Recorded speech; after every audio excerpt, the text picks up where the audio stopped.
እኔ ስለታሰርኩኝ ስራዬን መልቀቅ አልችልም። አንቺ ግን ከቻልሽ ስራው የምትለቂ ደስ ይለኛል። በፍጹም አላደርገውም። ለምን? እዚህ ወጥመድ ውስጥ የከተትኩሽ እኔ ነኝ። ይህንን ወጥመድ ደግሞ የምንወጣው በጋራ ነው። ሀና እባክሽ እስኪ አንዳንዴ እንኳን ሰው የሚልሽን ስሚ። እንዴ ሁሉም ነገር ላይ እኮ አዋቂ ትሆኛለሽ ማለት አይደለም። እማዬ በሆነ አጋጣሚ እኔ እና አንቺ እዚህ ድርጅት ውስጥ ተገኝተናል እና ብንገናኝስ? ስለዚህ ከዚህ በኋላ ጣፈንታችን አንድ ነው የሚሆነው። አንቺ ልጅ ግን ለምን አትሰሚኝ? ገና ምን ያህል ጠንካራ እንደሆን ስላልገባት ነው እንጂ አንቺንም ገና የባርነት ሰነዱ ላይ ታስፈርምሻለች። ሰው ከአንድ ጊዜ በላይ ከተሸወደ ሰው አይደለም። ይቺ ልጅ አንድ ጊዜ ሸውዳናለች። ቀጣይ ግን ተረኛዋ ራሷ ነች የምትሆነው። ጭራሽ ደግሞ ገና ሌላ ችግር ለመፍጠር አስበሻል ማለት ነው። ባትነካን ጥሩ ነበር። አሁን ግን ሳንፈልግ ነካክታን የቤተሰቡን ጸጉር የሚያቆም ጥፋት ነው ያጠፋችሁ። አንቺ ልጅ ምን አለ ሰከን ብትይ። በቃኝ እማዬ፣ ከዚህ በላይ ሰክኜ በትዕግስት የማገኘውን ክብር አልፈልገውም። ምን እያልሽ ነው? እንዳዋረደችን እኛም ደካማ ጎኗን ፈልገን እናዋርዳታለን። ሀንዬ ይሄማ እሷን መሆን እኮ ነው። አያገባኝም እማዬ። እናቴ ነክታብኝም አርፌ አልቀመጥም። አንድ ቀን ደግሞ መረቤ ላይ ትገባለች። ሀንዬ ወይ ሀና ምን ባረጋ ያላሰብኩም ነበር።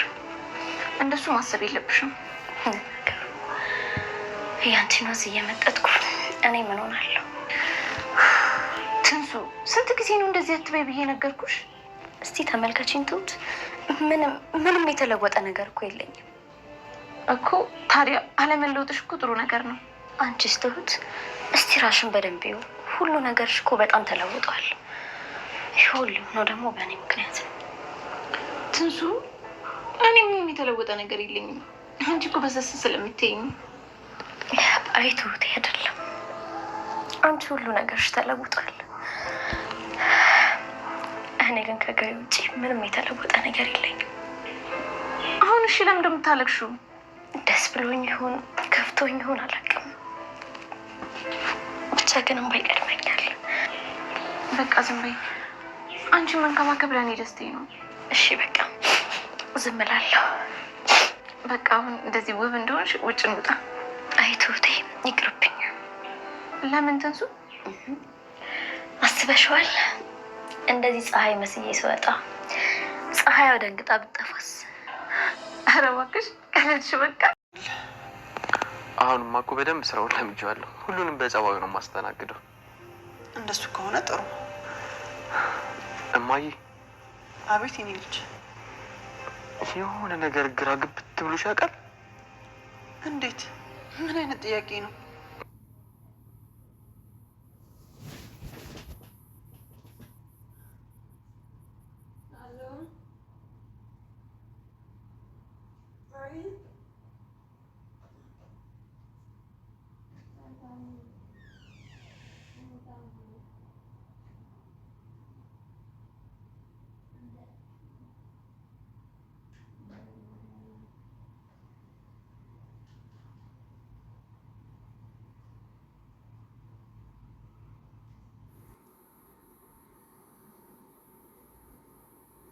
ሰላም ለእናንተ ይሁን ውድ ቻናላችን ቤተሰቦች፣ በያላችሁበት ሰላማችሁ ይብዛ። እንኳን ወደ ቻናላችን በሰላም መጣችሁ። ኖላዊ ድራማ ቀጣዩን ክፍል ይዘንላችሁ መተናል። እስከ መጨረሻው አብራችሁን ከቆያችሁ ብዙ የተፈጠሩ አዳዲስ ነገሮችን እነግራችኋለን። ሳሚ በጩቤ ተወግቶ ወደ ሆስፒታል ገብቷል። እንግዲህ ሳሚ ከጆሮ ጋር ተጣልቶ ያልሆነ ነገር እየተናገረው ነበር። አንተ በባለፈው እኮ ወርቁን ሰርቀህ ዝም ያልኩህ ጓደኝነታችንና አብረን ያሳለፍነውን ጊዜያቶች አስቤ ነበር። አንተ ግን በጣም ጠግበህ ጭራሽ ተምቹን ጩቤ ለመውጋት አሰብክና ከዚህ በኋላ ግን ወርቁንም ታመጣለህ አለቅህም ሲለው አላመጣም እስኪ ምን ታመጣለህ ብሎ ሲለው ያው እንግዲህ ሁለታቸውም ሲጋጠሙ ማለት ነው። እንደ አጋጣሚ ጩቤ ይዞ ነበር ሳሚ። እሱን ለመውጋት ሲያስብ ጆሮ መልሶ እሱን ይወጋዋል ማለት ነው። እና መሬት ላይ ወድቆ እየተንፈራፈረ ነበረ። ከዛም ተምቹና ጆሮ ፈርተው ጓደኛው ብቻ ጥለውት ወደ ሌላ ቦታ ሄዱ ማለት ነው ተደብቀው። ጓደኞቹም አፋፍሰው ወደ ሆስፒታል ወሰዱት። ሆስፒታል ከሄደ በኋላ ያው ምንም ነገር አልተጎዳም፣ አልሞተም ማለት ነው፣ በህይወት አለ። ሁለታቸው ግን ጆሮና ተምቹ በጣም ፈርተዋል። ምክንያቱም ከሞተ እስር ቤት እንገባለን። እስር ቤት ከገባን ደግሞ ከዚህ ቤት እንኳን ከዚህ በፊት እስር ቤት ቤታቸው ነው፣ ግን አሁን ላይ ሀብት ስላላቸውና የተመቻቸ ህይወት ስለሚኖሩ በጣም እስር ቤት ለመግባት ፈርተዋለኝ። እናም እሱ ከሞተ እስር ቤት እንገባለን ብለው ስላሰቡ ሌሊቱን ብሎ ቁጭ ብለው ነው ያደሩት።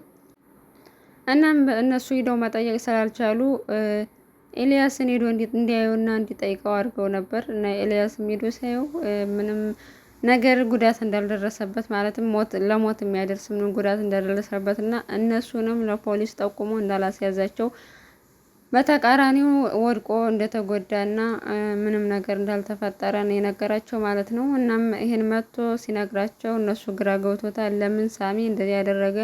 ለምንድነው ለፖሊሶች አሳልፎ ያልሰጠን? እንደዛ ከሆነ ደግሞ ራሱ ሊበቀል አስቧል ማለት ነው ብለው በዛ ምክንያት ትንሽ ተጨንቀዋል ማለት ነው። እሱ ግን ምናልባትም እናንተን ያልጠቆመና ለፖሊስ አሳልፎ ያልሰጣችሁ ከዚህ በፊት ከሱ ጋር ያሳለፋችሁትን ጥሩ ጊዜ ጓደኝነታችሁን አስቦ ነው ሲሉ፣ ተምቹ ደግሞ ይህንን አላምንም፣ ምክንያቱም በጩቤ እስከ መውጋት የደረሰ ልጅ እንዴት ነው ለፖሊሶች አሳልፎ ማይሰጠን ብሎ እየተከራከረው ነበር ማለት ነው። እናም ከእስር ቤት ከወጣ በኋላ ምናልባት እሱ እኛን እንኳን ባይጎዳን ሱቃችን ሊያቃጥለው ይችላል የሚል ስጋት አድሮበታል ተምቹ።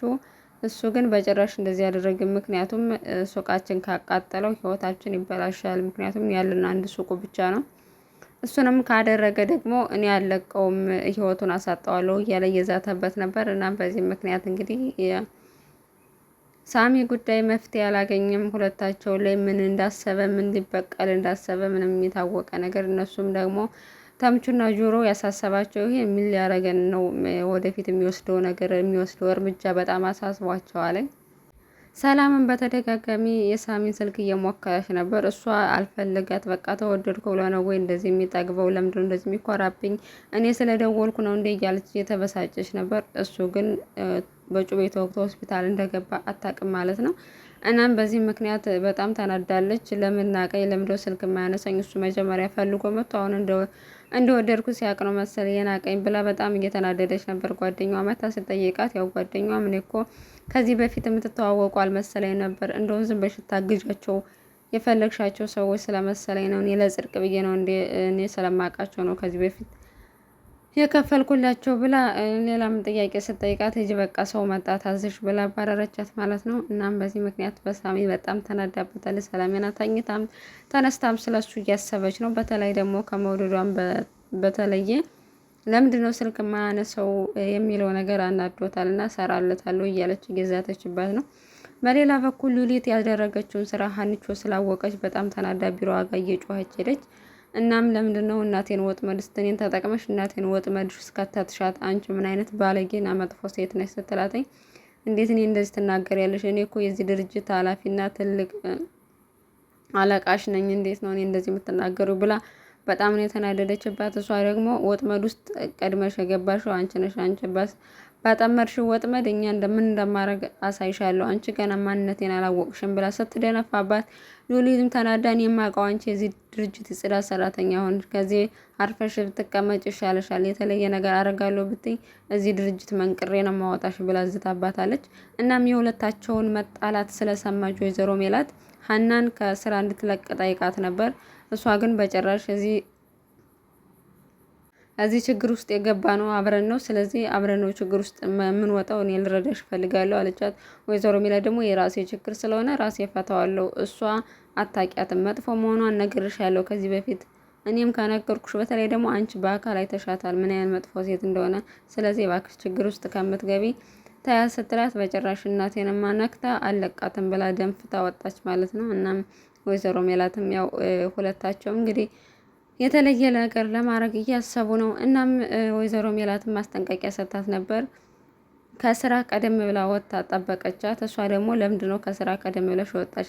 እዚህ ድርጅት እኮ ከስራ መውጫና መግቢያ ሰዓት አለው። እሱን ያልፈረመ ሰው ደመወዙ እንደሚቀጣ አታውቂም ወይ ስትላት፣ አውቃለሁ፣ ግን ደግሞ እሱንም አንቺ ሰዓት አክብረሽ ነው የወጣሽው ማለት አይደለም፣ አንቺም ሰዓቱን አላከበርሽም ቀድመሽ ነው ወጣሽ ስትላት፣ እኔ እኮ ከኔ ጋር ልትፎካከሪ ነው ወይ? እኔ እኮ የድርጅቱ አለቃ ስለሆንኩ በፈለግኩትን ነገር ማድረግ መብቴ ነው። እሱ የቀነጨረ አስተሳሰብ ስለሆነ ነው እንጂ አንቺ የማታከብሪውን ህግ ማንም እንዲያከብርልሽ አትጠብቂም ነበር። እኔ ግን እዚህ ጋር እየጠበቅኩሽ ከዚህ በኋላ ልጄን አንድ ነገር ስታረጊያት እንዳላይሽ። ምክንያቱም በልጆቼ እኔ ልጆቼ ሁሉ ነገሮች ናቸው። በልጆቼ የሚመጣ ሰው አለቅም ብላ ዝታባታለች ማለት ነው። እናም ይህንን ነገር ስላይ የስራ ሰዓት አላከበርሽም፣ ስለዚህ የስራ ሰዓት ስላላከበርሽ ብላ ደሞዟን ለመቁረጥ አስባለች። እናም ከሌላ ጊዜ የሚሰራውን አስቸኳይ የማያስፈልገውን ስራ ሁላ እንድሰራላት ተጠይቃ ነበር።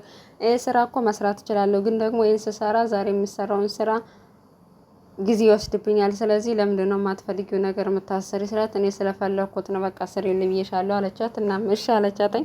እስከ መጨረሻም እንግዲህ አንቺ አርፍደሽ ሰዓቱን አክብረሽ ስለወጣሽ ቀድመሽ ስለወጣሽ የወር ደመወዝሽ ተቆርጧል አለቻት። በጣም ነው የተናደደችው ወይዘሮ ሜላት። ግን ደግሞ አማራጭ ስለሌላት እሺ ነው ያለቻት እና በጣም ዙሩን እያከረረችው ስለሆነ የሆነም ቆም ብለሽ ማሰብ ካልቻልሽ ሌላ ችግር ውስጥ ትገቢያለሽ እያለች ራሷን እያማከረች ነው። እውነትም ሉሊት በዚህ ሁኔታ ከቀጠለች በጣም ብዙ ነገር፣ ምክንያቱም ወይዘሮ ሜላትም ብዙ ማድረግ የምችላቸው ነበረ፣ ግን ዝም ብላ ነው እሷ ስታሰቃያት ዝም ብላ የምታያት ማለት ነው። እንግዲህ ሀኒቾም ኤልያስ እየመከራት ነበር። አንቺ እዚህ ችግር ውስጥ የበለጠ በመቆየትሽ በአንቺን ተጠቅማ ደግሞ እናትሽን ልትጎዳት ትችላለች። ስለዚህ ከዚህ ድርጅት ውስጥ ውጭ ምንም የምትፈይጂው ነገር የለም። እሷ ወይዘሮ ሜላት የሁለታቸው በጣም ስለሆነ ሁለሷ ችግሩን ትወጣዋለች። አንቺ ስራውን ልቀቂ ሲላት በጭራሽ እናቴን ጥያት አልወጣም፣ አብረን ነው የምንጋፈጣት ብላ ድርቅ ብላለች ማለት ነው ሀና።